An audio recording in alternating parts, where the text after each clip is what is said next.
Hey there, freedom seekers. This is our number 5 of our series of live videos and articles. And this series centers around starting the right business for you so that you can launch it on a rock solid foundation so that you can get to profit faster and as a result, live a life you love sooner. So the first stage of starting the right business for you is to do internal and external research. And today we're going to talk about, continue on with the internal research, but I'm going to debunk a common belief. That's the belief that if you start a business based on your passion, you will succeed. I believe it's a wrong approach unless you do 3 things. First, let's talk about why it's the wrong approach. There is a difference between a passion career and a passion business. Your passion does not mean it's a viable business idea for you. For example, you could be passionate about your yoga practice and find it rewarding to engage in it routinely.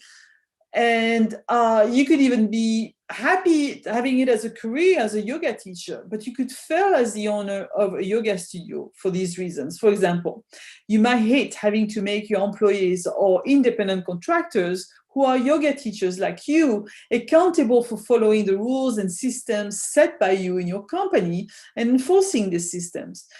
You may find that you dislike the necessary responsibility of an owner, such as setting, enforcing systems, managing employees, monitoring the financials, marketing, and other essential tasks and responsibility of a business owner. And if you still want to make a business from a passion, there are 3 things that you must do first. Fire yourself. Being an outstanding technician does not make you an outstanding leader, which is the role you'll need to embrace once you have a business. Many small businesses are started by technicians who decide that they will be happier being their own boss, and they learn that to succeed in business, they need to give up doing what they love doing and step outside their comfort zone by learning the art and science of business ownership. When you start your passion business, you're not going to be able to create a life you love with that business unless you fire yourself and you hire other technicians in your place so that you can focus all your energy on growing your business. Spending your daytime as a technician and your evenings and weekends operating, managing, and growing your business is a sure way to burn the candles at both ends and then neglecting your family and your loved ones and your health and your sanity. And that type of schedule is not going to give you the life you love. In his book, The E-Myth, Michael Gerber calls this the entrepreneurial myth. And you might resist trading your passion to run a business at first because it will require to navigate away from being a super achiever in your field of passion. And for a while, you might not even be great at being a business owner. And you will make mistakes, some small, some bigger.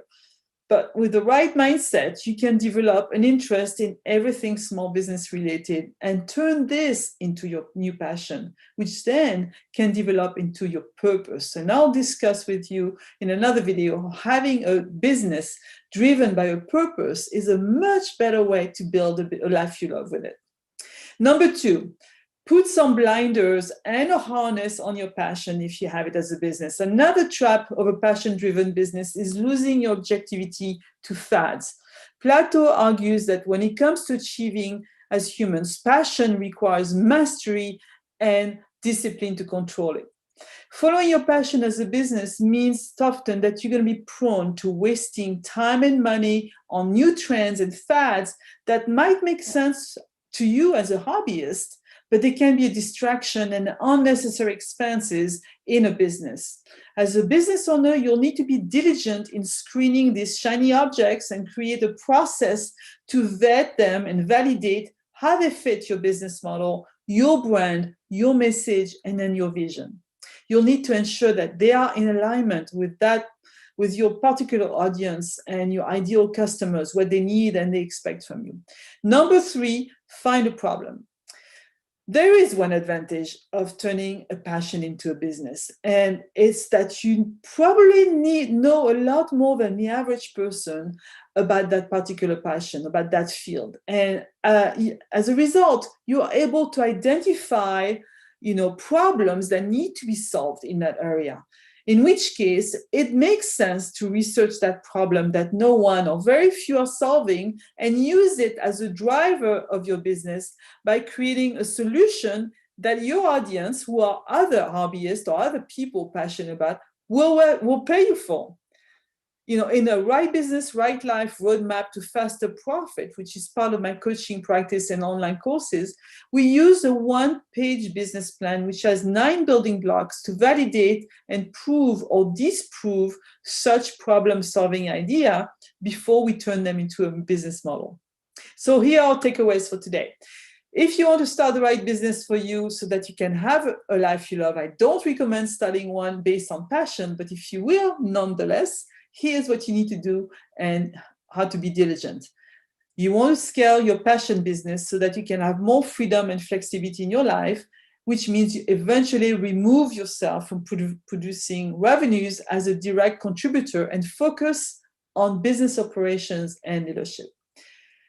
Create other ways to generate revenues besides yourself by hiring others and also creating scalable revenue streams, such as selling products that don't rely on your time, such as retail or e-commerce or digital products or subscription, membership, machines, apps, anything that can be automated and sold without your direct involvement.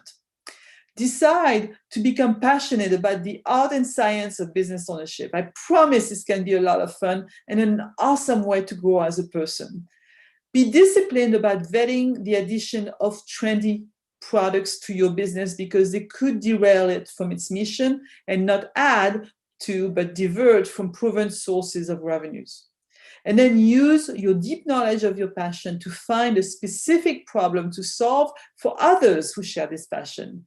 And for that, use a one-page business plan to prove or disprove the inconvenience or the annoyance or the problem that you plan on solving.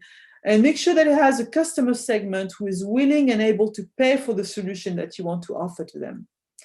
So if we haven't met them, I'm Patricia Botero Saint-Jean. I'm a starter business coach and the founder of Open for Business, which is a business research lab and a coaching agency.